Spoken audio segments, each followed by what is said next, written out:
Halo semuanya, balik lagi bersama gue Haidar di channel Ngobes ya. Gimana kabarnya semua? Semoga weekend kemarin pada senang semua ya. Ya meskipun kemarin timnas kita habis kalah ya, gagal lolos ke Piala, tapi ya kita harus tetap semangat ya buat menjalani harinya.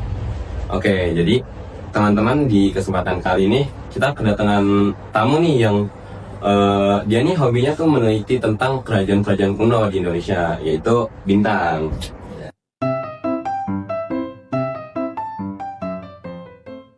Oke, jadi Mas Bintang, kira-kira kita mau ngebahas apa sih hari ini? Oke, jadi halo semuanya, nama aku Bintang. Jadi aku tuh senang bahas sejarah-sejarah gitu. Cuma di kali ini kita nggak bakal bahas nih sejarah kerajaan-kerajaan kuno gitu. Tapi kita bakalan bahas salah satu organisasi penting di era pergerakan nasional, yaitu Indies Partij. Oh, Indies Partij. Kayaknya gue pernah dengar deh namanya, tapi jujur nggak terlalu banyak nih. Oke, jadi bisa jelasin? Oke, jadi Indies Partij itu dibentuk, organisasi yang dibentuk pada tanggal 25 Desember tahun 1912. Nah, yang bentuk tuh namanya 3 sangkai, itu 3 orang. Pertama ada Joos Dekker, kedua Dr. Cipto Mangunkusumo, yang ketiga ada namanya Ki Hajar Dewantara. Dan mereka bertiga ini punya tujuan buat tujuan membentuk Indies Partij ini, yaitu buat menumbuhkan semangat nasionalisme sama persatuan di kalangan kaum pribumi dan kalangan kaum Indonesia lainnya di Hindia Belanda pada saat itu.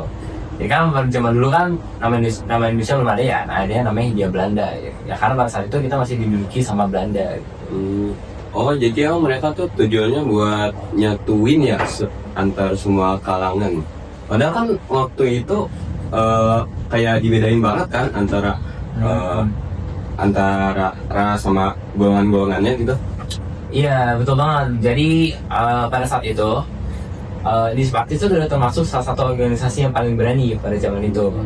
Kan jadi pada waktu itu kan ada namanya organisasi Budi Utomo ya, kalau salah kan Budi Utomo tahun 1908 kan. Nah, pada saat itu kan Budi Utomo kan fokusnya cuma ke pendidikan sama ke kebudayaan lah. Belum ada organisasi yang bahas ke politik gitu, ke pendidikan. Nah, cuman si Indies Partij ini tuh udah baru bentuk langsung berani buat menyuarakan tentang kemerdekaan kayak gitu. Oh, jadi mereka tuh emang benar-benar berani ya buat ngelawan arus zaman pada waktu itu. Betul. Tapi gue bingung nih, mereka tuh cara nyebarin ide-idenya waktu itu gimana sih? Oke, itu jadi salah satu comebacknya nih. Jadi pada saat itu kan Joos Dekker tuh kan seorang penulis artikel.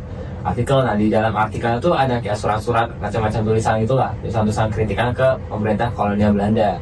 Nah, di salah satu tulisannya itu ada nih karya tulisan Ki Hajar Dewantara, salah satu anggotanya tadi lah, 3 sana itu. Jadi si Ki Hajar Dewantara nulis karya tulisannya, judulnya namanya Is Ik Eens Nederlander Was. Apa tuh artinya? Artinya itu andai aku adalah seorang Belanda. Jadi isinya tuh kayak kritikan-kritikan pedas aja tuh ke pemerintah kolonial Belanda. Jadi si Ki Hajar Dewantara tuh nganggap kalau misalkan Belanda kan bilang kemerdekaan gitu. Padahal dia pada saat itu masih ngejajah bangsa Indonesia gitu. Iya. Tapi gara-gara dia nulis karyanya itu, langsung si yang Belanda ngebaca tulisannya, gak beres nih, langsung dah dipanggil Ki Hajar Dewantara, diasingkan ke Belanda. Oh, jadi cuman gara-gara nulis artikel gitu dong bisa sampai diasingkan ke luar negeri kan? Iya, betul.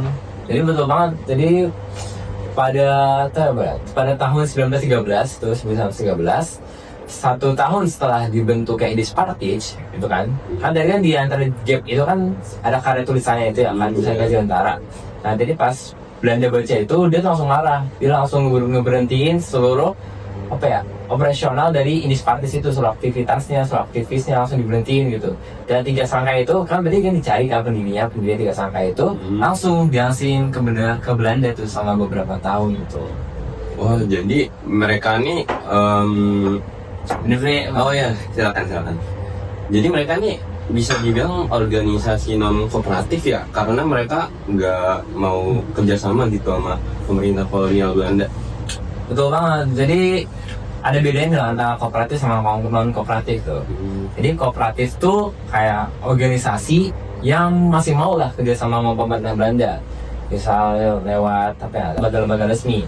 Tapi kalau misalnya non kooperatif itu ya mereka tuh udah bener-bener nggak mau kerjasama sama pemerintah Belanda pada saat itu, karena organisasi-organisasi itu yang nganggep kalau misalkan kemerdekaan yang sejati itu bisa dicapai kalau misalkan kita tuh nggak dijajah sama bangsa lain tuh. Oh, berarti emang udah bener nih ya, Industri Partis ini tuh organisasi yang non kooperatif karena mereka emang nggak mau buat kerjasama sama pemerintah Belanda dan berjuang langsung gitu untuk memerdekakan Indonesia. Ya meskipun ada yang bilang sih, katanya sih ada yang bilang kan dia kayak apa ya, kooperatif juga ada yang bilang, karena dia waktu itu ada hubungan sama pemerintah Belanda. Cuman sebenarnya mereka tuh bener-bener apa ya, bener-bener kayak nggak mau gitu, nggak mau ke pemerintah Belandanya, makanya makanya disebut sebagai non kooperatif. Meskipun awalnya awalnya tuh kooperatif dikit-dikit aja lah, dikit-dikit dulu kooperatif. Cuma mereka akhirnya bener-bener nggak mau, kayaknya nggak bisa nih kalau kerjasama, udahlah kita bener-bener nolak langsung, jadinya non kooperatif gitu. Asli keren banget sih. Gue sendiri jujur baru tahu kalau semangat perjuangan kemerdekaan tuh udah muncul jauh nih sebelum tahun 1945. Tapi ngomong-ngomong, kira-kira ada lagi nggak nih fun fact tentang organisasi Industri Partis ini? Ada nggak ya? Oh ada nih, ada satu lagi nih fun fact-nya. Apa tuh? Jadi kan, jadi setelah dibuang ke Belanda gitu kan, setelah dibuang ke Belanda, nasi dulu stiker itu sempat ganti namanya. Jadi Dr. Setiabudi gitu kan. Setiabudi.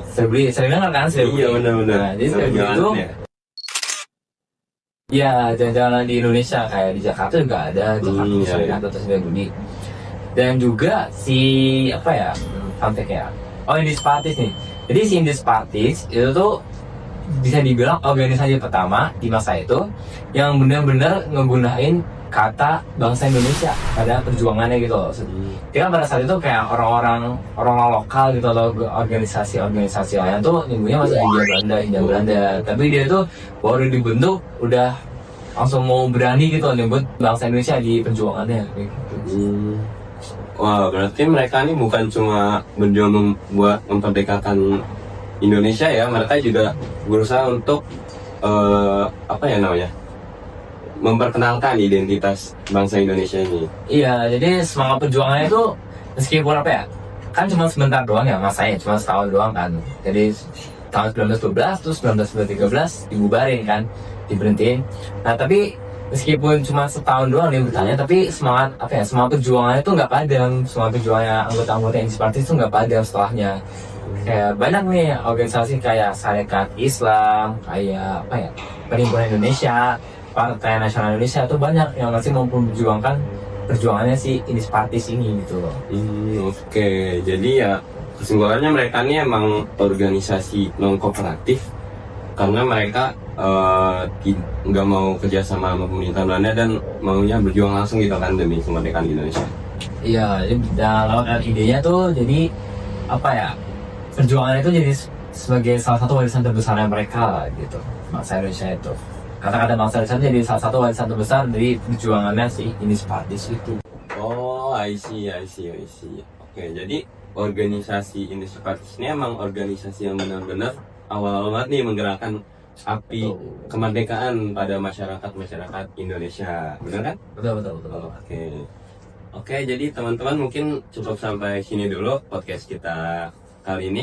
Semoga teman-teman semuanya bisa bertambah wawasannya tentang kebangsaan dan sejarah kemerdekaan Indonesia. Dan juga semoga teman-teman semua bisa semakin mencintai bangsa kita, bangsa Indonesia ya. Ya, dan see you di episode Kopi Sejarah berikutnya. Dadah. Bye.